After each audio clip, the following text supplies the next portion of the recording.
Hey everyone, our story begins with a young man waking on a crude raft, soaked, terrified, and unable to explain where he is. Nothing fits his memory, he never chose to go out onto the ocean, and he never boarded a boat.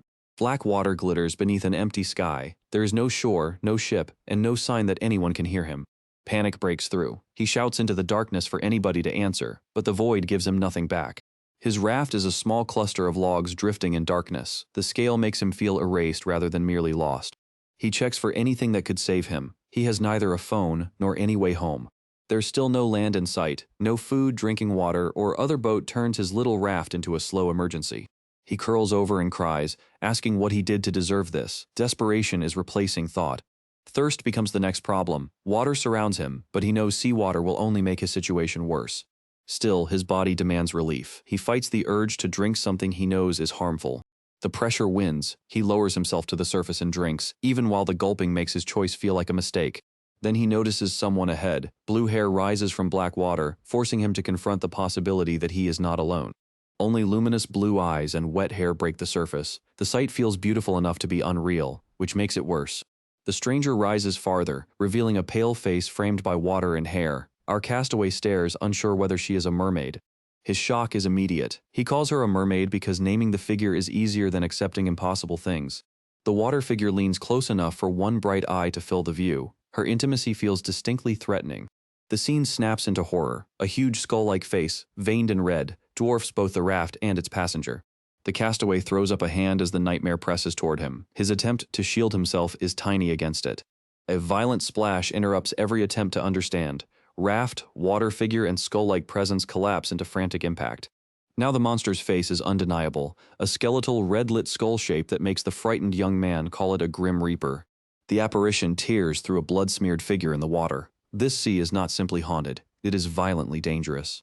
He watches in horror, soaked in blood and crying. There is no heroic response, only the instinct to survive. The creature's full scale becomes clear. It towers over the Black Sea, while his raft survives below like a splinter in shadow.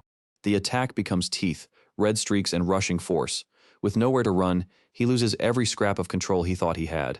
He falls headfirst through bubbles. During that helpless descent, he sees the Reaper-like threat again and stops treating it as a hallucination. Water fills his lungs as he sinks. He connects this place with his death, imagining he has arrived somewhere meant for repentance. Then a new figure cuts across the water, a white-clad woman wearing a broad hat and carrying a scythe-like implement. She moves toward the raft with far more control than he has. The composition suggests an arrival, not another accidental survivor. For the first time, the raft holds more than one figure. The castaway watches as the woman shares his impossible stretch of ocean. Before the white-clad boatwoman explains herself, the passage leaves the castaway facing someone who seems to know this realm's rules.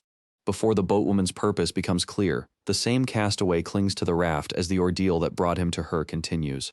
The skull-face threat remains close enough to make every splash fatal. He reacts rather than fights because he has no idea how to survive. Then the monster vanishes from view. The black ocean looks quiet again, but calm water reveals nothing about what waits below. Still shaking, he notices another person nearby. The possibility of help gives him a reason to swim toward a different raft. He reaches for the logs, hoping the stranger will pull him aboard. Sharing space feels better than facing the water alone. The other survivor wears a blue scarf. He looks exhausted, but fear has made him protective of every inch of raft. Instead of helping, the stranger kicks him away. The raft is barely afloat, and fear makes the stranger treat him as deadly extra weight. His refusal is not subtle. The survivor shouts that he cannot take anyone else aboard, calling it self-preservation rather than cruelty. The castaway hits the water hard. The other survivor's foot sends him sliding away from the logs. He catches the raft instead of disappearing beneath it. That success is temporary. He is gasping, exposed, and still surrounded by black water. When he looks up, the other survivor is gone. He cannot tell whether the disappearance means escape, death, or another trick. His grip tightens on wet wood. One wrong movement could return him to the water where the monster already appeared. A distorted red skull surfaces, with a trapped, bloodied body below it. The ocean again presents suffering as something enormous and inescapable. He hears someone begging for help and thinks about moving, but fear locks his body before he can decide what courage would cost. He stays on the raft and tells himself there's nothing he can do. The black water makes the distance to the plea visible. He claims he had no choice, but the words offer no comfort. Isolation has made him another person who turns away. Guilt lands harder than the attack. The castaway cries into his sleeves because he heard someone drowning and did not move. Then a distant voice calls across the water. This time the castaway sees a small struggling figure and cannot pretend he imagined it. He turns toward the call, startled. The choice is direct: stay safe on the logs or risk the water that terrifies him. Before he reaches anyone, another figure nears the raft. He leans forward cautiously, because every encounter here has carried danger. Trying to make the encounter human, our castaway finally gives his name, Huizeo Yoon. He also answers that he is 23. The other survivor points out a scratch in the raft, made when he fell off. It confirms he has fought the same water. The second survivor says he was kicked into the water too. Huizeo realizes others are being pushed away here as well. When the white-haired man mentions a monster appearing from nowhere, Huizeo recognizes it. Their fear becomes shared evidence, not a private nightmare. The other man names this place the River of Three Crossings. Huizeo listens because a name is the first real information anyone has offered. The white-haired survivor asks whether they are dead and whether this river is for people who took their lives. Neither answer brings relief. The boatwoman returns in white, staff in hand. Her calm entrance contrasts with their panic, making her seem connected to this realm's rules. She permits them to stay until the nearest island, but warns them not to expect a good destination. The choice remains theirs. When they ask if this is punishment, she rejects it. The realm was not made to punish them, which deepens the mystery. Her final word is heaven. A radiant land appears beyond dark water, but its beauty feels like the beginning of a larger passage. The two survivors reach the dazzling island together. The white-haired newcomer is Heian-ho, while our castaway Huizeo walks beside him. Huizeo can barely process it. The scenery is so beautiful that it feels more like a fantasy destination than danger. But the guide abruptly says it is time to part ways, leaving both visitors staring at her. She tells them there is no need to delay their arrival, treating this separation as routine. Heian-ho protests that they are not going with her, clearly realizing she means to abandon them here. The guide only sighs, her expression making it clear that their expectation is based on a misunderstanding. First, she denies that an afterlife works the way the two of them assume it does. She agrees that a grim reaper guides the dead, then pauses before explaining the important exception. According to her, only someone whose soul has left the body can even enter what lies beyond. More importantly, this particular guide says she has no desire to guide them at all. Heian-ho presses the contradiction. If she never guides anyone, why call herself a Grim Reaper? Rather than answer directly, she says goodbye and turns away from the stunned pair. Heian-ho calls after her, asking how she can call herself a Reaper if there is no afterlife. The guide stops and turns back, finally deciding to explain the part they are missing. Her answer is simple. The destination she speaks of is the living world, not a traditional afterlife. That only leaves Heian-ho more confused, because nothing about their current situation feels ordinary. Grim Reapers seek souls who want another chance, guide them to reincarnation, and send them back into new lives. Heian-ho listens in silence, trying to connect that explanation to why they were brought here. The guide assumes they dislike the living world because they did not want to live, calling their fear pointless. She repeats that they should each go their separate ways and walks off without further reassurance. Left alone, Heian-ho and Huizeo begin walking through the forest instead of chasing after the guide. For the moment, Heian-ho decides they may simply be lucky to have landed somewhere this beautiful. Huizeo agrees, describing the surrounding trees and water as a place that practically looks like heaven. The conversation turns practical when Heian-ho notices the island fruit and wonders whether it is edible. Heian-ho shrugs off the question, admitting that he is hungry and asking why food would matter now. Huizeo still urges caution, a small warning that is easy to ignore in such a welcoming landscape. Heian-ho changes his mind about food and says he is thirsty, pointing out that the water looks beautiful. They consider walking upstream toward what may be a river or a lake, following the island's inviting water. Before they choose a direction, their attention is caught by someone just ahead of them. The newcomer frames the island as heaven itself, with the two visitors standing beside its unreal pink sparkling water. After the pink-haired residents welcome, she offers Heian-ho a strange fruit, glowing like an apple. Heian-ho holds it while several residents crowd around, uncertain whether this beautiful object is really food. One resident encourages him to take a bite, keeping the invitation light despite his visible hesitation. Heian-ho asks what kind of fruit it is, staring at the impossible colors as everyone waits for his answer. He finally tastes it, finding the fruit sweet enough to overpower his earlier suspicion. The taste hits him immediately, shown in the exaggerated close-up of his eye and startled reaction. Heian-ho marvels that the afterlife has fruit this delicious, praising it as the best thing he has eaten. The fruit breaks apart in his hands, making the moment look less like a normal meal and more like magic. The island's pleasures continue to blur Heian-ho's judgment, leaving him flushed and unusually relaxed. His expression turns dreamy, another sign that the island is making every concern feel distant. A resident watches him with a knowing smile, while the dreamy atmosphere around them remains unnervingly perfect. Time passes into night, marked by a quiet crescent moon hanging over the island. An island woman tells Hyanho that she is glad he arrived, making the welcome sound strangely personal. She says there is no better island in the entire river and calls it a paradise. Hyanho asks how many visitors have come before them, finally trying to understand this place rather than enjoy it. Hyanho assumes they were lucky because the Grim Reaper did not know which island they would reach. The woman agrees that they were fortunate, then thanks goodness that they arrived here rather than elsewhere. She admits she thought she would stay there forever, exposing the fear beneath her cheerful welcome. She then asks whether a Grim Reaper actually brought them here, which immediately alarms Hyanho. The woman presses him. Is he sure the white-robed figure was really a Grim Reaper? Hyanho cannot see why that would be in doubt, because the guide appeared to know far too much. But the woman says a Grim Reaper should know the way, and should guide the dead. Hyanho pushes back, insisting that every Grim Reaper knows the path to the river. The woman adds that their job is to guide the dead onward toward reincarnation. That makes Hyanho remember the guide's claim that she did not guide the dead, worsening the contradiction. The woman introduces Ikkyu, another Grim Reaper, whose presence makes the mystery feel much more dangerous. Hyanho spins around at the name, suddenly alert after treating the entire island as harmless. She says Ikkyu regularly sends her to this island when he is not working, raising more questions. Hyanho explains that he and Hiseo split up as soon as they got here, but has no better answer. Ikkyu asks where they last saw each other, shifting the conversation from theory to immediate danger. The scene snaps to a dark forest where Hyanho wakes Hiseo and says they need to check something. Both boys realize they are still on the island, but now the bright fantasy has become a shadowy, hostile shore. Hiseo looks toward the water and says it is gone, catching Hyanho off guard. Their boat has vanished from the shore, cutting off the simple escape route they thought they had.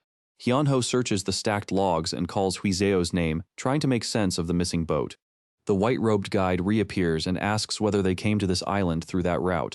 Behind the trees, a sinister figure emerges, replacing the island's earlier beauty with a direct threat. The sinister figure answers with a grin, confirming that the vanished boat and this island's hidden reapers are connected. A white-robed Grim Reaper has cornered Hyanho in the forest, asking whether he came here knowing the Reaper was present. The Reaper dismisses him coldly, saying Hyanho cannot even find his own way around this island. Hyanho answers that he would have made the same choice regardless, and the Reaper finally decides to attack. A bright slash cuts across the scene as the Reaper closes the distance before Hyanho can recover. The blow lands in a burst of green fluid in motion, throwing Hyanho down into the undergrowth. He tries to brush it off, but the Reaper presses the attack, instead of giving him room to stand. Another slash tears past him, making it clear that the Reaper is fighting with no restraint. Hyanho is battered across the ground, and the fight ends with him unable to force the Reaper back. The Reaper remains upright over him, leaving Hyanho with no obvious way to win this confrontation. Later, Hyanho and Hiseo stand at the riverbank, where the water is calm, but their escape plan has collapsed. Hiseo says the raft is gone, and Hyanho immediately realizes they may have been left on the island deliberately. Hyanho suspects whoever stranded them took the raft while they were distracted, but he cannot prove it. Hiseo panics at the practical question, if the raft is gone, what are they supposed to do now? Hyanho asks whether Hiseo is actually considering staying, rather than searching immediately for a way off the island. Hiseo admits the place feels beautiful and liberating, even though that comfort clashes with their fear of being trapped. Hyanho agrees that another island might not be better, so neither man can make a simple decision yet. Because they are already dead, Hyanho argues that they must decide where they genuinely want to remain. Hiseo says he once had a home and people, but those memories do not make him want to return. Hiseo finally says it plainly, he does not want to live again because his former life was unbearable. Hyanho answers that his life was no better, creating an uneasy bond between two people with nowhere they wish to return to. They postpone the decision, agreeing to stop arguing and reconsider only if their feelings change later. Thirst wins out first, and Hiseo bends to drink directly from the river. A pale-haired woman suddenly screams for him not to drink, warning that the river water is dangerous. She tries to pull away from someone restraining her, still shouting that they must let go. The Reaper slams her into the water and tells her to give up, turning the warning into an attack. Hyanho lashes out with a sudden strike to stop the assault before the woman can be forced under again. The attacker reels, and the group reacts in shock, as Hyanho's intervention draws real blood. The wounded figure answers with a red sweeping counterattack that cuts straight back toward Hyanho. Only then does Hyanho learn the danger of what he did. He has struck a Grim Reaper. Hyanho is overwhelmed in the aftermath, left shaken and soaked while the threat still controls the encounter. The pale-haired woman holds Hyanho back, telling him not to fight again while Hiseo watches anxiously. She promises to speak to the Reaper, while Hyunho answers with open contempt instead of backing down. Her explanation finally lands. The Reaper was forcing her to drink because river water makes people lose their memories.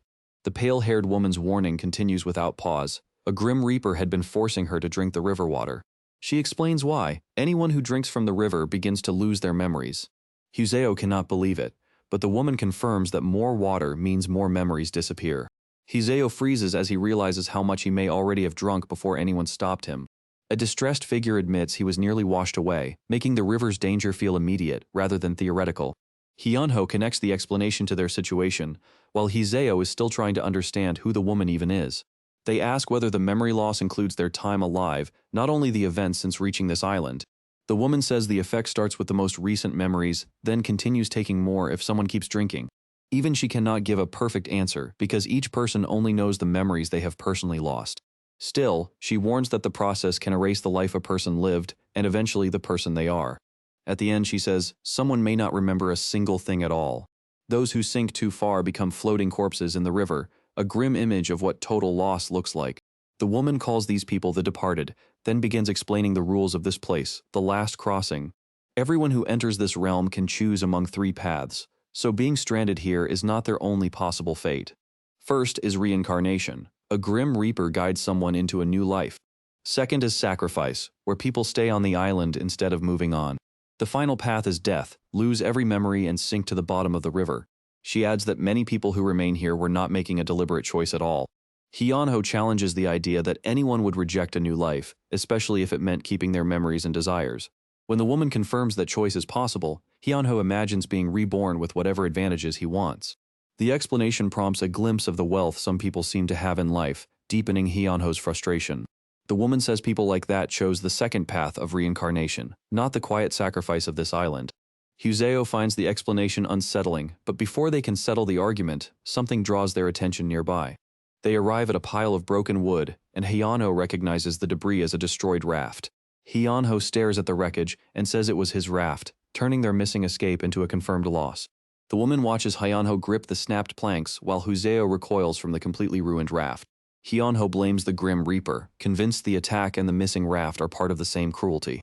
The woman tries to calm him, but Hyunho's anger only sharpens because leaving the island now feels impossible. Instead of listening, Hyunho moves to confront the Reaper again, and the others shout for him to stop. The Grim Reaper catches him at close range and treats his anger as an irritating interruption. With one explosive blow, the Reaper hammers Hyunho into the ground and demonstrates exactly how uneven this fight remains. The woman grabs the Reaper and begs him to stop, promising she will take responsibility for Hyunho. The Reaper lets the matter slide for now, but makes clear that Hyunho will not survive another challenge so easily. Afterward, the group searches the massive island, but Huseo wonders where they could possibly begin looking. Hyunho studies the wreckage again and realizes the broken raft was made from trees growing on this island. That deduction gives the search a purpose until rustling in the dark forest makes Huseo turn sharply toward something unseen. Following that rustle, the group searches the moonlit island's dark forest for whoever might know where the raft went. Huseo moves between dense trees, tracking the sound that interrupted his deduction beside the wreckage. He freezes at what he finds ahead, too, frightened to move closer before he understands it. The woman sits amid the trees with tears on her face, looking more terrified than threatening. Huseo asks what is wrong with her, but the sight leaves him too unsettled to move closer. She keeps crying silently, suggesting that whatever happened here has broken her ability to explain herself. Huseo cautiously reaches out and asks whether she is all right, trying to help instead of fleeing.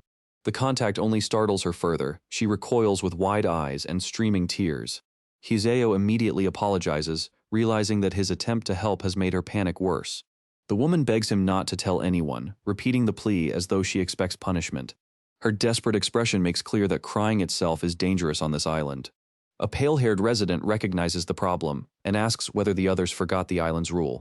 The green-haired woman hears that warning and continues sobbing, unable to regain control.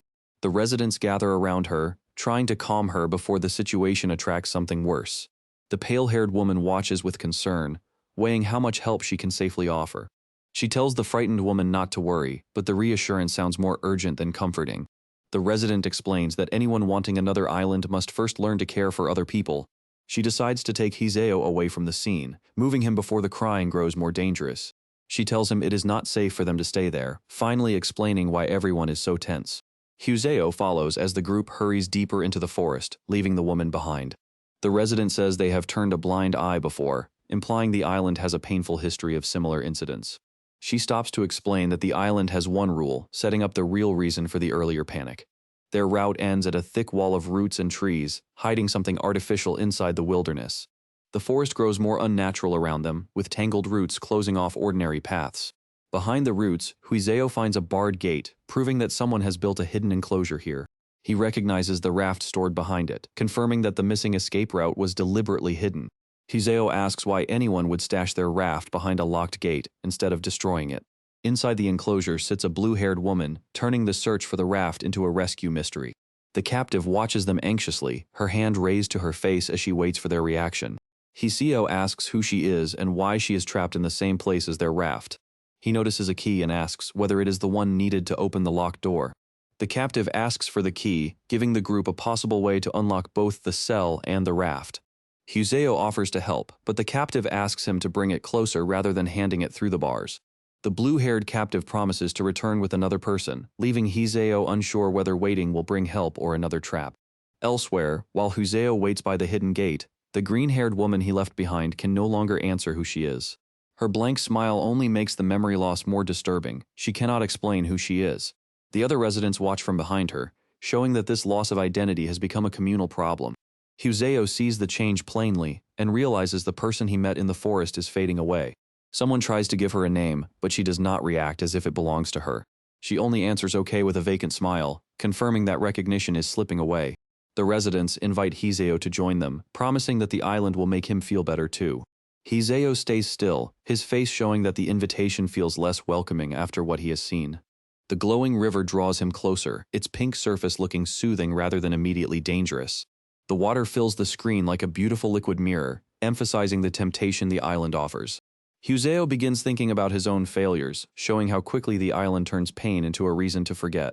He admits he is sick of disappointing himself, a low point that makes the river's promise harder to resist. His thoughts shift to his parents, revealing that the urge to erase pain is tied to a painful home life. A memory fragment shows someone leaving a note for Huizeo, making his desire to erase the past more understandable. Overwhelmed, Huizeo screams as the island's pink light surrounds him and his memories intensify. He tells himself that he can simply forget everything, embracing the exact escape the river promises. The memory becomes harsher, but Huizeo insists that the past happened to him regardless of what it was. He wants to forget not only events, but the person those events made him become.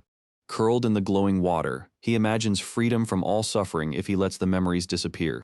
The green-haired woman thanks him, saying she owes him her life, though her gratitude now feels tragically misplaced. Huizeo turns to her, surprised that a place this strange could still offer him another chance at life. He asks the blue-haired woman her name, choosing to connect with a person instead of surrendering to the river.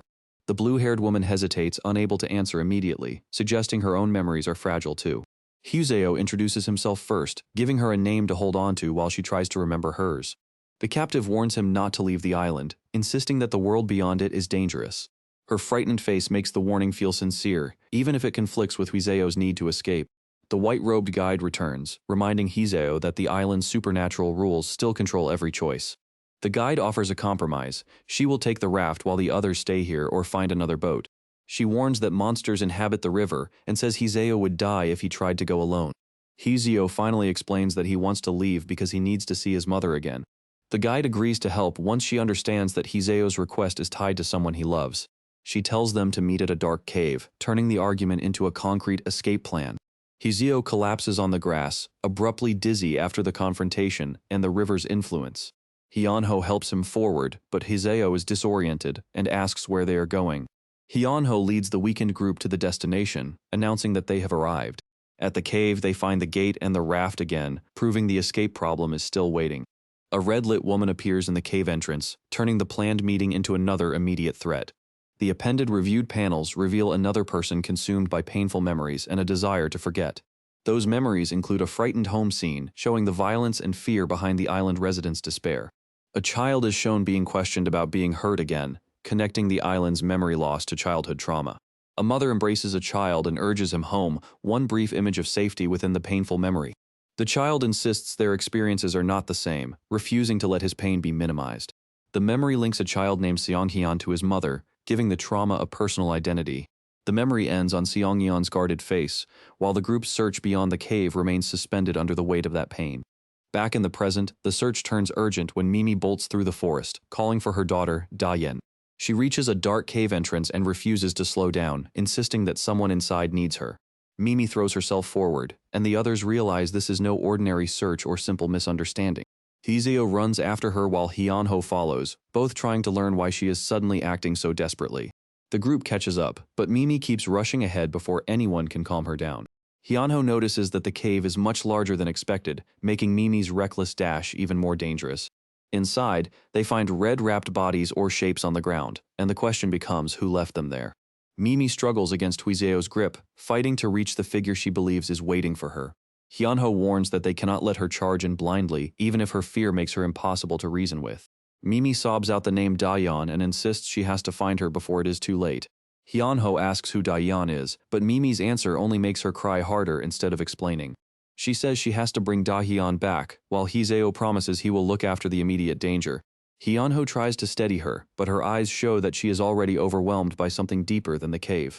A white-robed Grim Reaper arrives and tells Hyunho that Da-yeon must stay away from the river. The Reaper warns that Mimi must not get too close, making it clear the cave situation is tied to the river.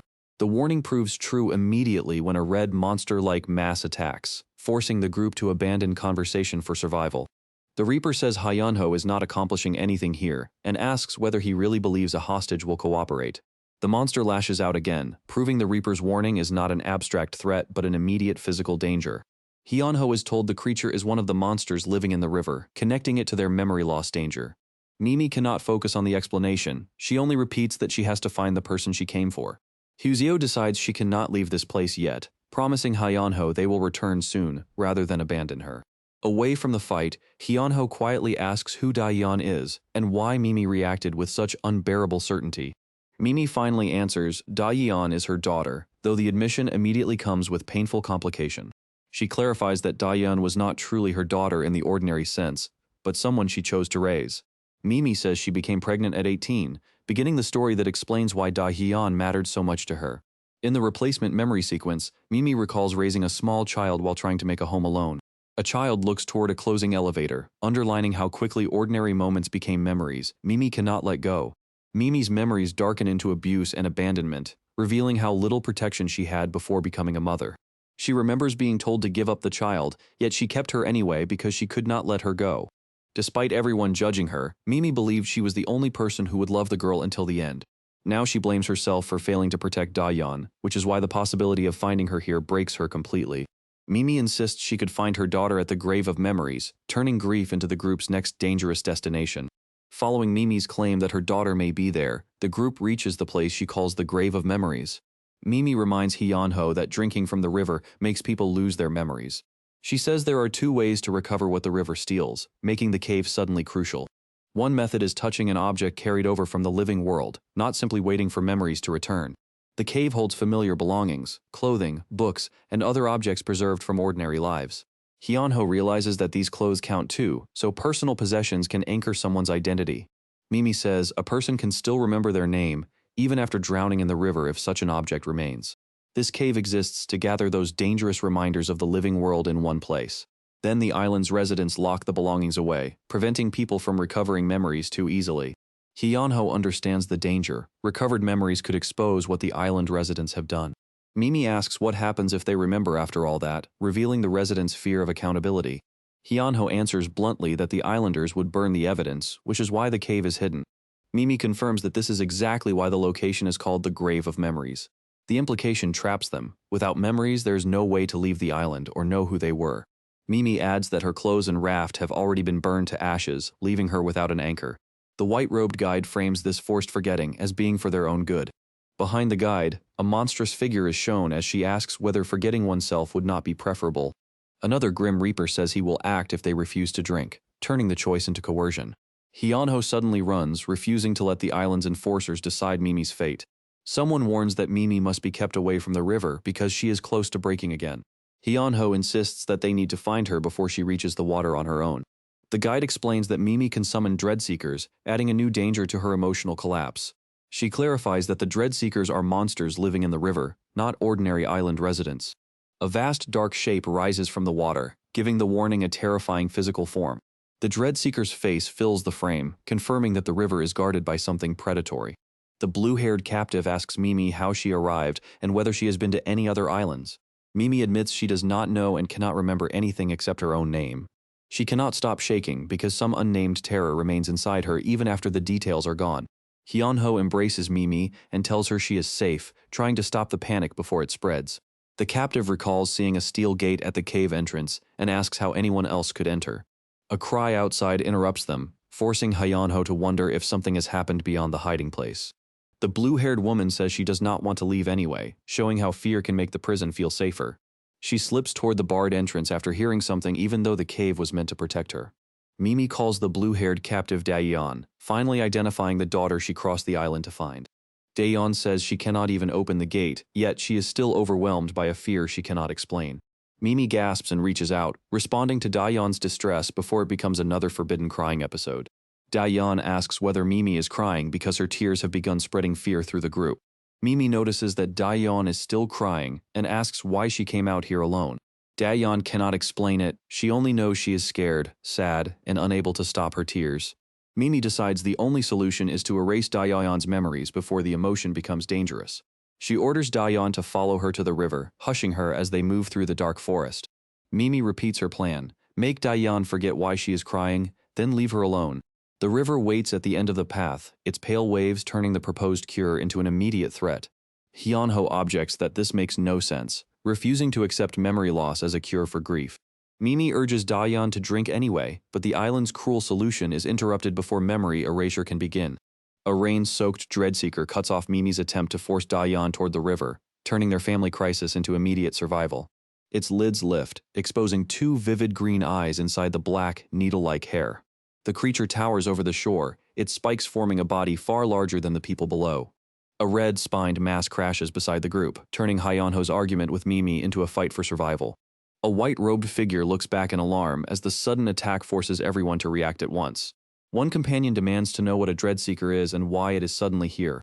Before anyone can explain, the river monster hurls a white-robed person through the spray. The survivors immediately suspect that the frightened girl at the river somehow caused this encounter. A white-robed fighter is knocked sideways as the red monster keeps pressing into the waterline. Jaws and long black spines fill the frame, making clear that the Dreadseeker is attacking at close range. Hyunho steadies Daeyeon while she stares past him, too shocked to make sense of the creature. The monster's grin and glowing eyes answer the question more clearly than words ever could.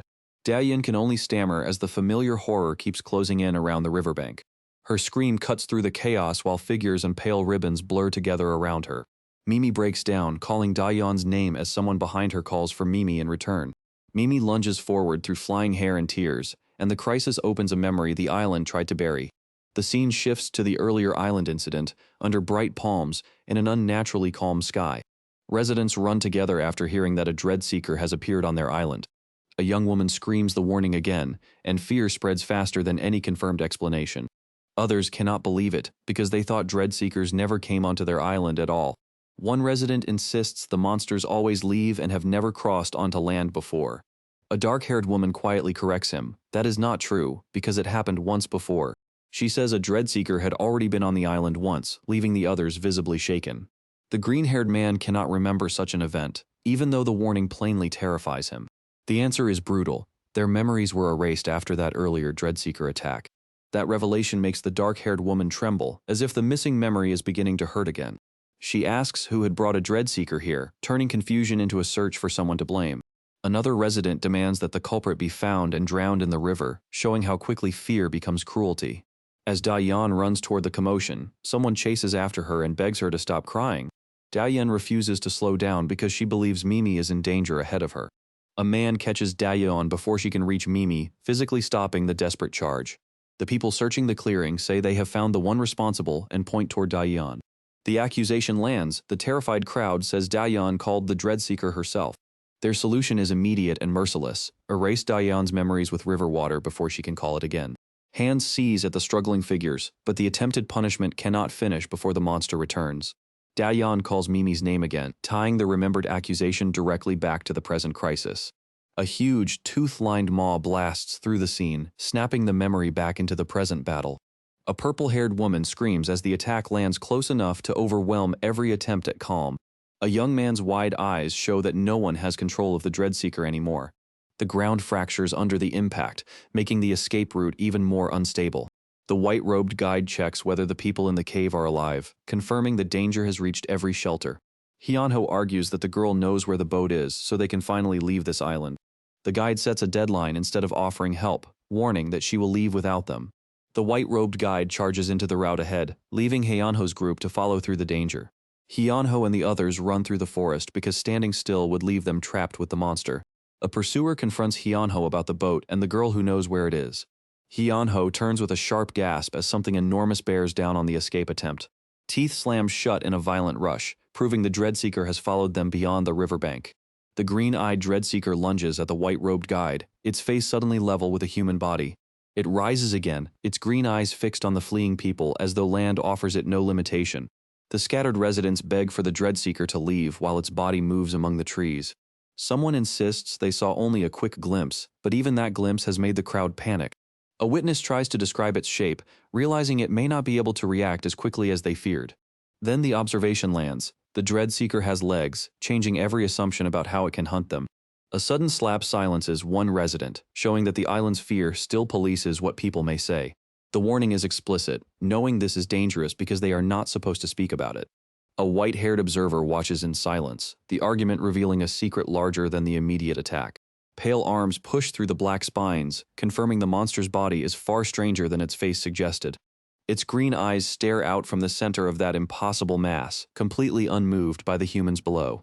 The many-limbed Dreadseeker towers over the guide, leaving the boat escape out of reach and forcing the survivors toward another route.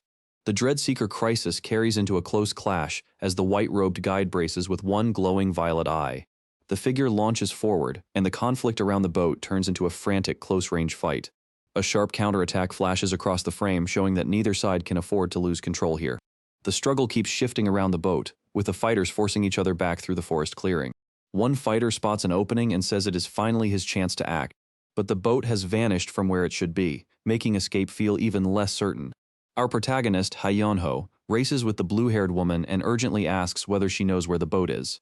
Hyunho refuses to abandon anyone. They will find Hiseo and Mimi, then leave this island together. The blue-haired woman freezes at that promise, her face showing that the idea of leaving terrifies her. She says the outside is dangerous and insists that they should not leave the island at all. Hyunho challenges her. Does she really want to stay on this island after everything they have seen? He reminds her that there are countless islands beyond this one, so this cannot be the only possible refuge. He asks her to come with them, offering a path forward rather than leaving her behind. Instead, she knocks away his hand and turns from him in a sudden burst of panic. She runs off, repeating that she is going back to the cave where she believes she will be safe. Hyunho reaches after her, but the split between their plans is now impossible to ignore. Before Hyunho can follow, red tentacles close in and ask why he wants to leave this island. The white-robed figure looms above him, wrapped in those tentacles, and calmly calls the island a wonderful place. The figure promises to show him just how good this place can become, turning that reassurance into a threat. Those tentacles pin Hyunho down, leaving our protagonist physically trapped as the offer continues. He struggles against the restraint instead of accepting the island's version of happiness.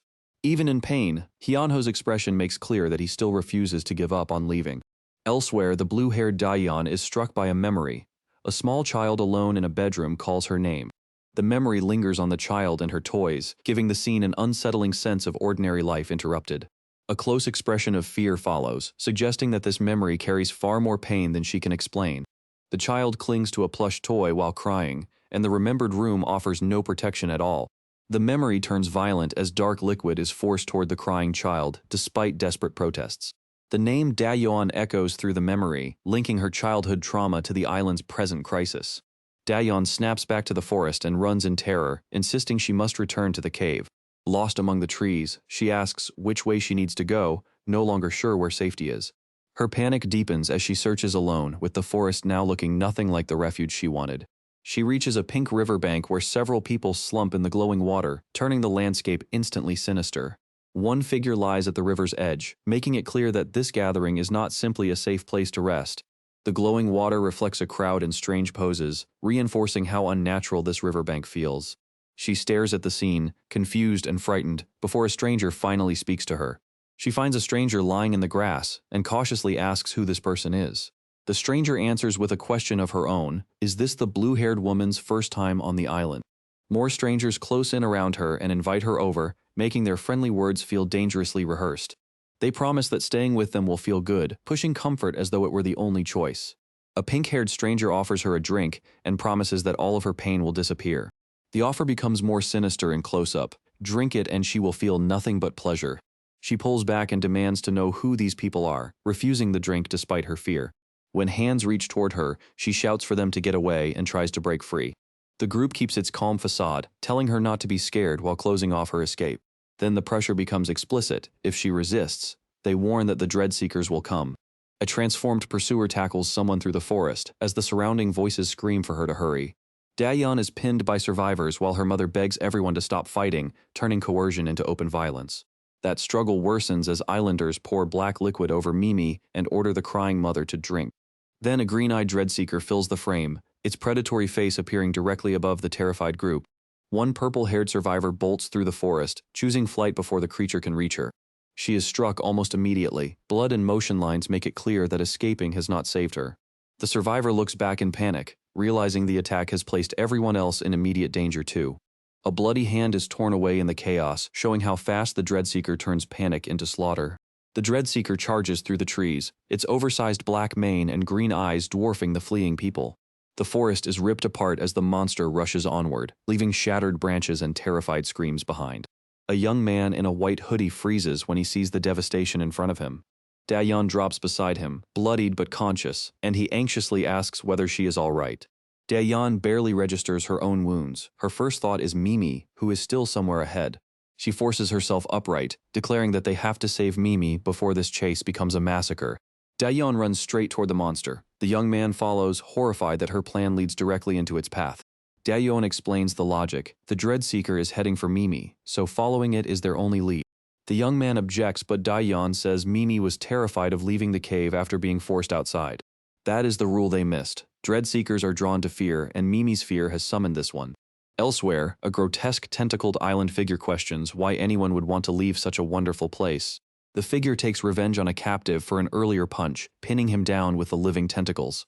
Its cruelty is deliberate. It promises the captive the greatest pleasure he has ever felt. In the next instant, insects swarm the captive's face and mouth, turning that promise into unbearable torture. The torturer calmly explains his belief that pain and pleasure are simply two sides of the same coin. A white-clad enforcer suddenly strikes him from behind, interrupting the torture with a clean, violent blow. The enforcer holds her stance, weapon extended, making it clear that she came to punish him rather than negotiate. Her first demand is simple: where is the girl? The question ties this confrontation back to the missing Mimi. When told the girl ran because she wanted to stay, the enforcer orders the others to find her and take her boatward. The tentacled creature lashes out at the order, but the enforcer blocks the threat and refuses to be distracted. The creature smirks and warns that the captain is almost here, raising the stakes beyond this immediate fight. The enforcer answers with another warning: he does not possess the Eye of the Three Crossings. Back at the clearing, Mimi is still restrained as a glittering pink liquid is pushed into her hands. A pink-haired woman leans in with the substance, smiling as though coercion is a kindness. Mimi keeps screaming for them to let go. Her terror is visible before any effect of the drink appears. The Dreadseeker arrives at the pink water clearing, towering above the trapped survivors and the shimmering pool. Buddies are thrown upward as the monster attacks. The people trying to control Mimi are suddenly fighting to survive. Daeyeon finally reaches Mimi and calls to her, but the Dreadseeker is already close enough to make rescue another desperate gamble. The Dreadseeker erupts over the pink riverbank, scattering people around its enormous green-eyed head. Daeyeon stares through tears and calls out as the attack suddenly becomes real. A bloody survivor is thrown through the clearing, proving the Dreadseeker is already inside their escape route. The monster towers over Hiseo, its head filling the sky while a tiny figure stands directly beneath it. Hiseo can only stare upward, stunned by how completely the creature overwhelms the clearing. Daeyeon and the injured Mimi move at once, trying to pull the others away from the monster. Mimi is hurt but conscious, and Daeyeon's first concern is whether she can still move. Daeyeon calls Mimi's name again, trying to keep her focused instead of freezing in terror. Mimi pulls Daeyeon and Hiseo into a run, ordering them toward the cave before the monster attacks again. Mimi insists they need to get back to the cave because leaving it brought the Dreadseeker here. Daeyeon resists at first, but Mimi's desperation makes the cave sound like their only chance. Mimi repeats that everything will be fine once they reach it, clinging to the cave as certainty.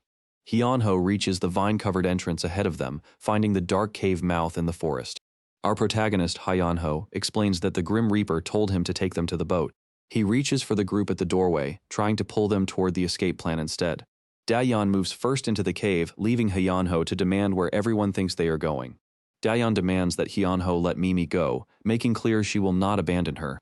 Hyunho answers that Daeyeon cannot stay. She draws monsters to this island and puts everyone at risk. He says, the Grim Reaper promised another island, so leaving does not mean abandoning Mimi to nowhere. Mimi refuses immediately, shouting that they are not going anywhere and that Daeyeon must stay here. Daeyeon tries to reason with her, saying she does not actually want to remain on this island either. Mimi pushes back that the outside is dangerous, using the world beyond the island as her strongest argument. Daeyeon hesitates because something about this place still feels unresolved, even though she cannot name why. Mimi challenges her to name a better island, trying to make staying sound like the rational choice. She paints the alternative as endless danger on the river, with monsters and drowning waiting beyond the shore. When Mimi suggests Daeyeon wants reincarnation, Daeyeon firmly denies that this is what she is seeking. Mimi presses for the real answer, reading Daeyeon's silence as something personal rather than practical. Her fear turns intimate when she asks if Daeyeon simply does not like her anymore. Daeyeon answers instantly that it is nothing like that, but the reassurance cannot settle Mimi's panic. The argument ends when the Dreadseeker's red eyes fill the sky directly above the four of them. Dust fills the cave mouth, and one glowing green eye confirms that the Dreadseeker has followed them there. Hizeo realizes the danger has closed around them, his expression shifting from fear to desperation. Hyunho sees the same problem. The cave is no longer an escape route, and they are trapped. The Dreadseeker crashes toward them with its mouth open, forcing the group back into the darkness. Mimi calls Daeyeon forward, refusing to separate even as the attack shakes the ground behind them. Daeyeon grabs Mimi's hand, and Mimi promises that the monster cannot follow them deep inside. Mimi doubles down. If they hide far enough into the cave, she believes they will finally be safe. She pulls Daeyeon onward at full speed, treating distance from the entrance as their only defense. Inside the darkness, Mimi's panic fractures into a memory as she tells herself that this time will be different. Her memory shows a woman kneeling gently before a small child in an ordinary room full of toys. Back in the cave, Mimi's determination hardens as she repeats that this time she will not fail. She tells Daeyeon that she cannot lose her, exposing the fear underneath every demand to stay. Mimi breaks down and apologizes to Daeyeon, admitting that she failed her before this moment.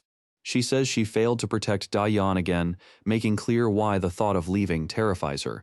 Daeyeon can only call Mimi's name through the shaking cave, too stunned to answer the confession. A violent blast cuts through the moment as the Dreadseeker smashes deeper into the cave passage. Hyunho and Hwizeo look up together and realize there is nowhere left to run. Hwizeo recognizes the pattern in horror, sensing that this is exactly how the nightmare ends. The Dreadseeker lunges across the cave floor, its jaws swallowing the space directly in front of the group. Its jaws slam down in another explosive strike, leaving the group's fate suspended between the collapsing rocks. At the last second, the white-robed Grim Reaper appears amid the bloodied chaos and calls for them to come quickly. The white-robed guide cuts through the chaos, while Hyunho and the others stand below the monster's path. With the creature held back, the guide offers a decisive escape. She will take them to another island. Mimi trembles as she clings to Daeyeon, showing that survival has not ended either woman's fear. Daeyeon asks Mimi to leave together, trying to turn the guide's offer into a shared choice. Mimi refuses to leave Daeyeon behind, insisting she will not go if Daeyeon cannot go too. The guide warns that Mimi cannot stay on this island any longer, making departure an urgent necessity. Mimi says Daeyeon has told her everything, so their decision is now based on the island's real rules. The guide explains that Mimi lacks the eye needed to see the river's path and cannot find her own way. The guide concedes that other islands can be terrible, but says that danger does not erase Mimi's need to move. Mimi refuses to call this island perfect, but Daeyeon's experience makes the alternative sound even worse. Daeyeon says that, of all the islands she has visited, this one has still been the best. She has reached this conclusion after passing through countless other islands before arriving here. Daeyeon describes every one of those places as horrifying and miserable, many of them close to hell. Mimi asks why no one chooses the descending route, even when staying means enduring this island's pain. Daeyeon answers that a person can decide every aspect of a new life, but reaching it demands a brutal journey. First comes the gate of reincarnation, shown as a distant white light beyond a desolate gray expanse. To reach it, they must cross a river swarming with enormous grotesque monsters around a tiny boat. Even that crossing is only the start, because dozens of hellish islands lie between them and reincarnation. Daeyoon hesitates, unable to promise that Mimi will be safe once they choose the outside route. Mimi instead begs Daeyeon to stay with her, because their bond is the one certainty left on this island. Mimi proposes the island's usual cure: erase Daeyeon's memories so the danger will finally stop following her. She says drinking from the river would erase everything and prevent the Dreadseekers from coming for Daeyeon again. Mimi admits her earlier erasure failed, fear stayed buried inside, and that buried fear summoned the Dreadseeker. She insists complete erasure would work, pleading for Daeyeon to drink the river water this time. Daeyeon refuses. If she erases every memory, she will lose what she remembers with Mimi too. She repeats the cost directly, holding Mimi as she says their shared memories would disappear too. Mimi cannot accept that loss either. She says she cannot erase the memories the two of them made together. Their words open into a quiet memory image of a swaddled baby, grounding the argument in irreplaceable attachment. The memory grows into a small child smiling while holding an adult's hand, an ordinary life preserved in fragments. Another remembered image shows an adult walking hand in hand with a child, emphasizing what forgetting would erase. Back in the cave, Mimi calls Daeyeon's name, unable to turn a shared past into something disposable. Daeyeon does not demand gratitude or a rescue. She simply says she cannot stay on this island. She admits the cave feels safer than the outside, while Hyunho and another companion wait behind them. But Daeyeon chooses departure over memory loss, even though the choice frightens her visibly. Her fear is pictured as a lone woman stranded in black water beside round, floating shapes. Another image shows a solitary woman crawling across a black, choppy surface, making the crossing feel brutally exposed. Even so, Daeyeon says she will cross the monster-filled river and get through the other hellish islands. Her reason is simple: the memories she shares with Mimi are worth more than the safety of forgetting. Mimi can only stare stunned by Daeyeon's choice and the price Daeyeon is willing to pay. The two women embrace, turning their decision into a promise to face the next route together. Daeyeon tells Mimi they will go wherever Mimi wants, finally accepting the dangerous journey forward. The white-robed guide calls it the right decision as the group stands ready behind the two women. Her warning remains grim: this island will keep being hell even if they choose not to face it. The river's pink surface is stained by spreading red clouds beneath a line of dark trees. Buddies float in the red water while others gather at the shore, showing the river's cost without any comforting distance. A trembling wet hand captures the fear that remains even after the group has chosen to leave. A wooden boat splashes into view, confirming that the group has reached the departure point at last. Inside the boat, unfamiliar white-clad figures announce that they are finally here, turning escape into another unknown encounter. A pink-haired newcomer asks about all the Dreadseekers as the boat sits surrounded by their dark forms. At the same Dreadseeker-ringed landing, the boat's new passengers announce their arrival before anyone can safely depart. Outside, the boat is still surrounded by dark Dreadseeker shapes, rising from the water.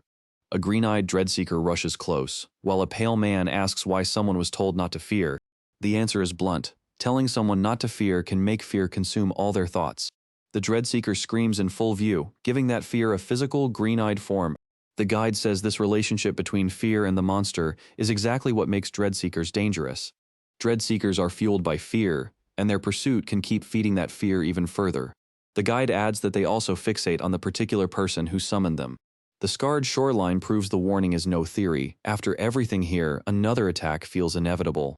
The guide declares the island finished and orders the group to get out immediately. Hyunho interrupts with the practical question: where is the raft that is supposed to carry them away? The guide points only upward, replacing the missing raft with a more dangerous escape route. Above them is a towering cliff of tangled roots and thorns, not any safe staircase. The guide insists there is a way around the side, but it requires everyone to move now. A dark, long-haired figure blocks the route and tells them to follow, immediately making the shortcut feel unsafe. Another pale, smiling threat appears with the words, "Leaving so soon?"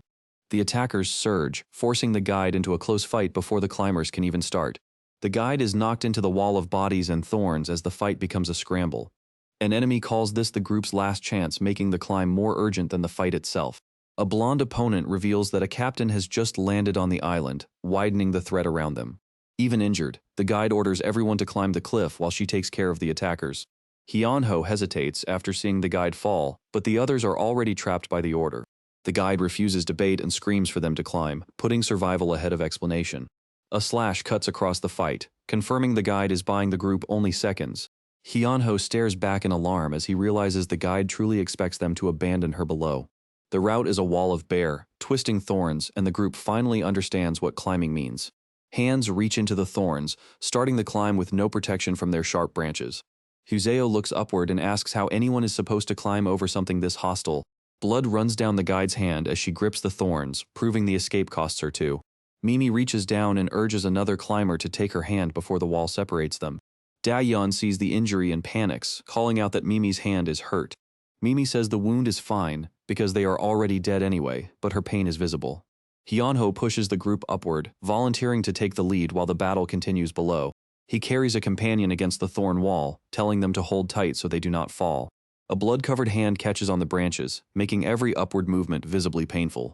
Huseo admits the cruel truth. Being dead has not stopped the pain from hurting exactly the same. Another climber asks what Huseo is doing, reminding him that he promised to come back for them. The guide cuts through the argument and orders them to protect Mimi from falling. Huseo is still far below on the immense thorn wall, while the others keep climbing out of reach. He looks up, frozen, and admits that he cannot do it. Huseo repeats that he cannot climb, now sweating and cornered by fear as well as pain. He says reaching the top is already hard enough. There is simply no way he can keep going. The guide snaps that he is in her way and demands that he climb already. Huseo tries to answer, but he still cannot make himself move up the thorns. The guide gives him a terrifying alternative. If he cannot climb, then he can stay there. Behind Huseo, a dark tentacled thread appears. Someone comments that the guide is tough as nails. Huseo turns pale as he finally sees what has reached the base of the cliff. A long-haired, smiling Dreadseeker taunts him for being unable to climb because his hands hurt. The monster lashes forward through red motion lines, forcing Huseo to face the consequence of stopping. Its green-eyed smile lingers as it mocks him with pity, making the danger feel cruelly personal. The tormentor pierces Huiseo's hand and promises more pain, leaving him trapped beneath her control at the cliff base. At the cliff base, the blue-skinned tormentor smiles over the captured Huseo, turning pity into another form of control. Huseo can only cry out. The tentacles pin his body and close every escape route. The clearing opens beneath them, but the forest offers no safety, while the tentacled creature holds its victim aloft. It crushes the man's face in one hand, making the threat personal before explaining its twisted lesson. The creature asks whether he truly believed pain could be avoided simply by hiding from it. Tentacles bind the captive's whole body as the creature insists pain is not something anyone can run from. Its conclusion is chillingly calm. Pain is inevitable, and that inevitability is exactly what makes it pain. When the tormentor offers to teach Huseo a trick, the lesson opens a memory of the blonde tattooed man he once was. A blonde tattooed man appears in a bright empty space, suggesting a memory or an internal vision rather than the forest. He stands alone in shallow white water, treating the serene place with suspicion instead of relief. A pale white-haired woman appears before him, confirming that he is not alone in this strange interlude. His memories pull him back to a school courtyard, where an ordinary-looking past first takes shape. A younger blonde student asks a friend why they completed a task together, sounding unable to understand simple companionship. The answer is disarming. The other boy merely wanted to make more good memories together.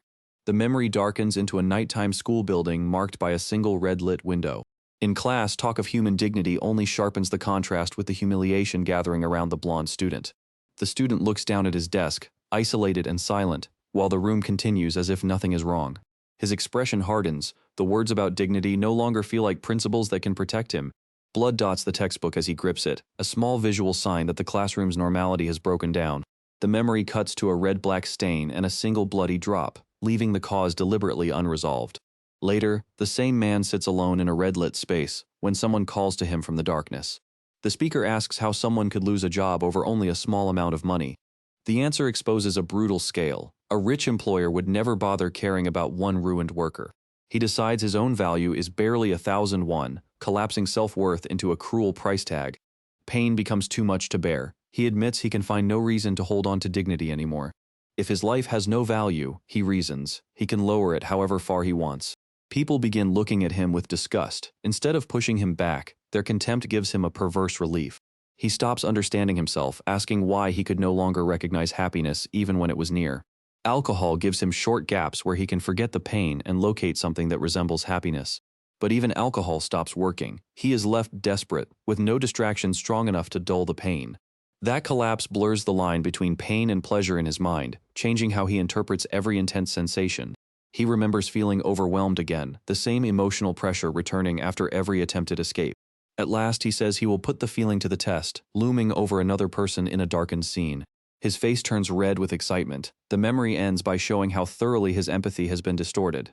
A hand grips a wrist, making the danger physical rather than merely internal or philosophical. The memory fades into silhouettes and a final thought about punishment, leading directly to the judgment that followed his death. After that violent life ends, the tattooed one-eyed man wakes barefoot in a pale void and knows this cannot be heaven. Across a glass-like table sits a white-robed figure with flowered eyes, calmly facing the confused man. Her luminous expression barely changes as he struggles to understand who has brought him here. The man finally asks who she is, standing at the table instead of accepting the eerie setting. She begins her answer with one word, master, spoken from a serene close-up. She calls herself the master and servant of the underworld, offering the title without any explanation yet. Her face splits into impossible forms, human, animal, and color, while she describes herself as the embodiment of all. Then the grand declaration cuts to a tiny snail, underscoring her claim that she is also the essence of nothing. The man suddenly sees a burning forest around him and learns that this strange being is everywhere yet nowhere. The image snaps back to the empty table, leaving him isolated in the same white void. She names herself Yama, and the bright setting turns into a formal audience rather than a dream. The tattooed man leans over the table, startled by the name and the implication that she rules this place. Yama explains that he has reached the River of Three Crossings, a realm for souls who died by suicide. The judgment lands hard. His eyes darken as Yama tells him he committed murder during his life. Instead of immediate punishment, Yama gives him a function, become a Grim Reaper and guide 10 souls to reincarnation.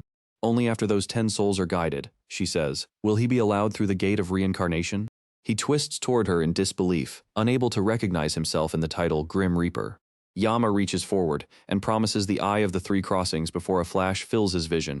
A green light erupts in his remaining eye, leaving him frozen in shock as the gift takes hold. The new eye glows like a tiny ringed pupil, and Yama says it will let him guide the dead.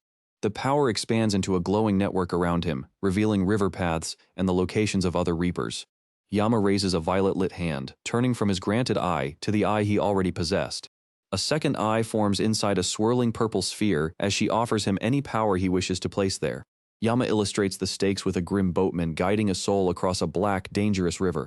The man stares at the violet eye in his hands, realizing he can ask for virtually anything. His confusion becomes calculation as he asks himself what kind of power he actually wants. He begins with a bitter wish. He wants everyone to fear him and despise him. His wish hardens into cruelty when he clenches his fist and demands the power to make them suffer. Yama's answer arrives through the small snail. Pain and pleasure are one and the same. Violet force surges over his face, and his body changes into the white-robed form of a Grim Reaper. Yama holds the new eye before him and makes the offer explicit: speak your desire, and it will be granted. He accepts the logic of the bargain, his face fixed in a tense, unsettling half-smile. The snail repeats the principle in darker words, linking pain and pleasure as the scene shifts into the future. The memory catches up to the present in a thorn-choked forest where the bloodied Grim Reaper clings above the dark landscape. The Reaper restrains a terrified young man in red as thorny tendrils coil around his body. The torture intensifies. A thorned hand drives down as the captive screams under the Reaper's cold gaze. Nearby, a white-haired young man in a red-patterned outer layer watches from the thorns, horrified but unable to look away. Hyunho decides to go back for Hiseo, even as panic twists across his face. He returns to the clearing and confronts the Reaper, rejecting the idea that the captive chose to be left behind. He breaks free enough to seize a blunt pole, finally turning his desperation into an attempt to fight back. The Reaper tosses him a weapon instead, catching him completely off guard in the middle of the rescue. Standing side by side now, the Reaper tells him to use that weapon, making the rescue feel like another test. The young man grips the weapon above the Reaper and realizes they are both trapped in this place for reasons he does not understand. Back at the cliff, the fight continues in purple light as the white-robed guide braces against another supernatural attack. She drives forward through the attacker, trying to clear a route while the others remain below. The guide rises in crackling purple energy above a red creature, dominating the battlefield for one brief moment. Hyunho asks the guide to take his hand and make a sword, looking for a way to help. The guide says Hyunho has never used that power before, but he insists he needs to know how. There is no time for training. Hyunho says they have to get out as fast as possible. The guide promises to block the attacks while Hyunho commits to moving forward, even without understanding everything. Hyunho agrees, still visibly terrified, because delaying would leave the others trapped beneath the cliff. The guide forms a white barrier and says she can block all of the incoming attacks. An enemy dives from above, taunting that the guide can block attacks but cannot avoid the fight forever. The attacker offers to let the guide block everything, turning the battle into a test of endurance. The enemy pauses in surprise, then watches the guide with a colder, calculating expression. Blue-white force bursts through the melee as the guide's defense meets another hard strike. Hyunho shouts, forcing himself forward through the combat instead of freezing beside the guide. A red-eyed attacker closes in, but Hyunho swings back before the enemy can take control. The guide is struck from above, showing how quickly the attackers exploit a single opening. Hyunho answers with another slash, buying the guide a moment, but not ending the assault. A frightened islander watches the fighting, too overwhelmed to do more than gasp. The guide tells the terrified people not to be scared, even as the battle rages beside them. She asks what they are so afraid of, demanding that fear stop controlling the group. One person begs the guide to help them, unable to offer anything except fear and tears. A huge tooth-filled Dreadseeker mouth rises near a crowd, making the guide's warning immediate. The guide says this island is always like this, suggesting the cycle of fear has existed long before them. The group runs along the cliff edge, following the guide's order to keep moving. Hizeo apologizes because he could not climb the thorns, carrying the guilt of the failed escape with him. Hyunho stops the apology and says the others will understand why he could not climb. The guide calls Hyunho back, asking whether he really cannot even remember the person he wanted. Hyunho asks who the captain is and why those people came after the guide. The guide says she is trying to do something forbidden, revealing that this pursuit has a deeper cause. The guide admits that the captain is trying to take something from her, but still refuses to explain what it is. Instead of explaining further, the guide says she is trying to erase her memories. Mimi and Daeyeon hold each other, shocked, as the guide's hidden burden becomes clearer. Daeyeon realizes they are dropping the raft and urgently calls out that it cannot be happening. The guide orders them to get the raft ready and hurry as the escape finally becomes physical. The guide tells the group they are now away from immediate danger, but she remains behind them. She says that if the others cannot continue, she will go alone, separating herself from the raft's escape. Only then does a voice call the white-robed guide Mu-gyeong, attaching a name to the past she has tried to forget. Figures approach across the dark grass and tell Mu-gyeong that they are there for her. The people who stop the escape recognize the white-robed guide immediately and call her Mu-gyeong. Their arrival turns the raft escape into a confrontation, with the group caught below them on dark grass. One black-haired figure in white says only that he missed her, making the recognition feel painfully personal. The escape route remains a cliff above dark water, so Mu-gyeong's companions are still trapped between the fall and their pursuers. Mu-gyeong orders everyone to jump, choosing movement over another moment trapped by the pursuers. Her companions hesitate at the edge, frightened by the drop and unsure whether they can follow. A red-eyed creature breaks through the darkness, confirming that the Dreadseeker is still hunting them. A blue-haired companion panics that she cannot jump, giving the threat a human cost beyond the fight. The same fear deepens when she admits that she does not remember anything or understand what is happening. The pursuer tells Mu-gyeong to pretend she is not there, framing oblivion as an invitation rather than mercy. Purple force detonates between them as Mu-gyeong refuses to let the encounter remain only a conversation. The blast leaves a figure pinned in blood-red force, showing how quickly this reunion becomes violent. A purple stream stretches between the fighters, visually tying the confrontation to Mu-gyeong's hidden past. The pursuer says humans are incapable of such things, then defines them by what they believe they see. That claim matters because it turns memory into a weapon. Belief can decide what remains real. A pink-haired girl reacts in shock as the adult's strange history begins swallowing the whole group. Mu-gyeong's name is repeated over her battered close-up, anchoring the person everyone else thinks they know. The pursuer asks whether she really does not know him, pressing her amnesia instead of explaining himself. Mu-gyeong answers that he should know by now. She will escape again and again. His lowered face suggests he has heard that refusal before, but the argument is not finished. Another figure reaches toward an eye, making the remembered injury feel immediate rather than distant history.